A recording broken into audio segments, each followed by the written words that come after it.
A resounding vote of approval then from Robson to Maguire.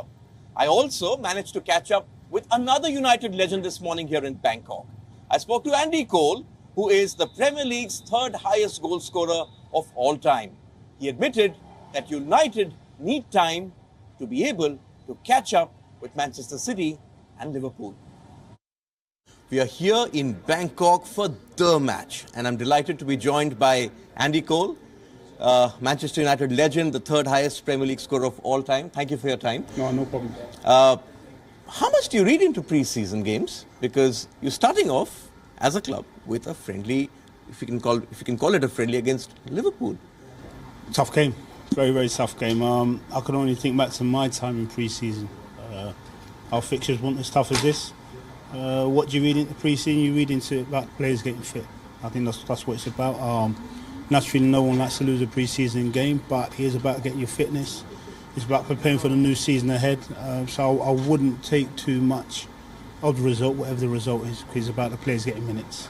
And talk about a baptism by fire for Erik ten Hag. There's already pressure on him because he's coming as the new manager for the club. And then you've got Liverpool. There's always going to be pressure as a Manchester United manager.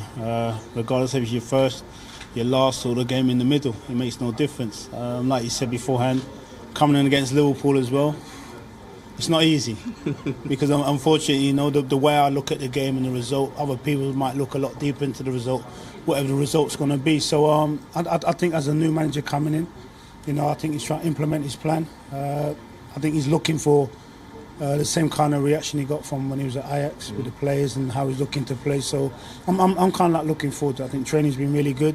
You know, no doubt the players looking forward to it as well. But Andy, what are your expectations as someone who's been around with the club, who's played for the club, seen sustained success? What are your expectations from the new manager? Because it's been a while since the Premier League title hasn't come the club's way. I think progression. I think over the last few years, that's been really tough. I think last season was disappointing. I'm not going to sit here and try and say it wasn't. It was really disappointing. So I think this season we've got to be looking at progression. New manager coming in, new ideas. Disappointment of last season. I think the players have to look about progressing. I know we're going to talk about the end of the season before the season even started, but you know, thinking about qualifying for Champions League football. A club like Manchester United needs Champions League football. It's crazy we're thinking like that because, you know, years ago we were talking about winning that competition. Now we're thinking about qualifying for that competition. So it is all about progression, and fingers crossed that will be it this season. And is that something, when you mentioned about Ten Hag at Ajax, the first thing he needs to do is get everyone together on the same page? Because as you said, the last season disappointing, lots of stuff coming out which as a club, as a group of players who you were around, you never wanted all that to come out. So all that, first shut that up, just concentrate on the football. Most definitely. You know, you got to buy into it. And like I said, I can only talk about my time when I was playing for the football club. We all brought into it. The manager brought a standard of football that we all enjoyed playing.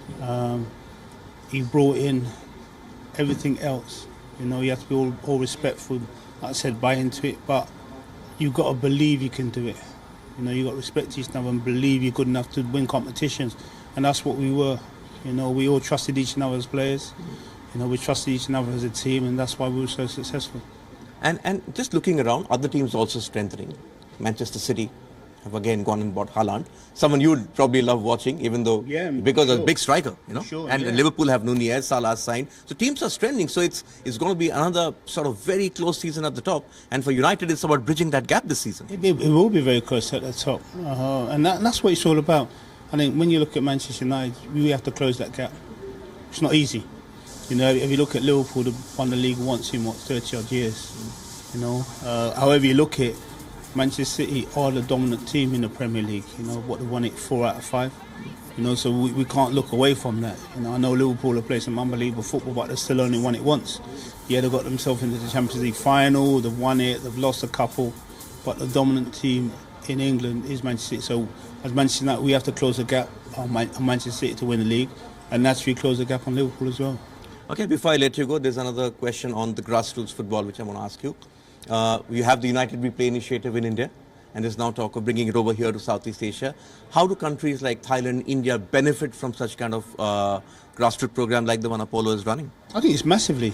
I think it gives everyone an opportunity, especially if you want to play football in Europe as well.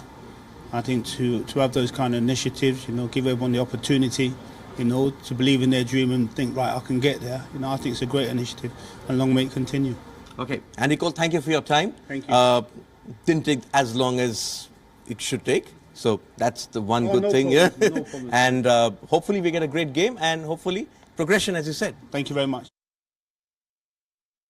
Some big voices there, especially from the United camp. That's it then on this very special broadcast. We will be reviewing this Liverpool United game on the Wednesday edition of WION Sports. So tune in then. For the moment, it's goodbye.